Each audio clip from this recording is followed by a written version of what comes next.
Shepherd's pie to me is perfect comfort food. And why should you only make shepherd's pie when it's St. Patty's Day? Why not during Thanksgiving? Because it is a great family meal that's so easy to prepare. You'll find all the numbers down below. Make sure to get lamb because a shepherd handles sheep.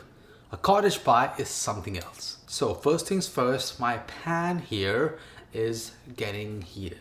Now once the pan is warm, add in your olive oil, let that get hot, and then add in your lamb. So just start breaking it down with a wooden spoon and keep breaking it down while seasoning with salt and pepper until it kind of looks like this, completely broken down. And as that lamb is gonna cook, it's gonna release a lot of its natural fats, its oils. Now you want to drain the excess oil because you don't want this to be inedible. Too greasy, that's not good for you. Drain it out, come back, and now get that back on the heat and then add in your pearl onions. Now the cool part about the pearl onions is they add a really cool texture when you're enjoying shepherd's pie. You cannot recreate it with any other type of onion because the flavor and the size just works in a way that it's perfect in a casserole kind of setting. Now you want the onions to get a little bit of browning, let that get soft, start to get translucent. A bit of salt will help here. And then you want to start adding in the carrots. And the same story here. You want to have it start to turn soft, but you don't want it to be completely mush. We're not making a carrot pie or pudding or something. Then add in your peas, give it all a really good toss. The peas were frozen, which I defrosted with just some hot water, so it really does not need much to cook. Now you want to then create a well down the middle so we can then add in the tomato paste. That's going to help start building the gravy for the base of our shepherd's pie. And you want to cook out the rawness in the tomato paste, so just saute that a little bit and then slowly start incorporating it with the rest of the meat mixture. Now you want that base gravy to be really flavorful, really thick. So we have some broth over here and I'm gonna add some flour right in there. And in the measuring cup itself, just take a whisk with 2 hands, just kind of go back and forth and whisk it right in there. It works every time. And then pour that in your pan. Now it's gonna start to thicken, and if you whisk it well, you're gonna have no lumps at all. Add the rest of your broth as well, and then you can see as this mixture starts to come up to a simmer, it's gonna start to thicken, and that's perfect. Now, we have some simple, fragrant seasonings. Just a bit of dried thyme flowers or thyme leaves, and then some dried rosemary.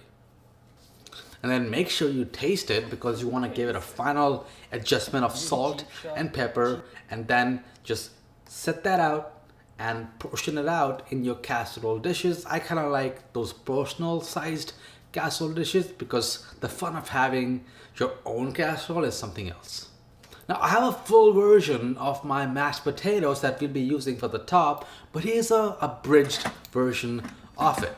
So just some potatoes that I've steamed in my Instant Pot. I'm gonna add some 10% or half enough cream into it, and then a couple of slices of butter.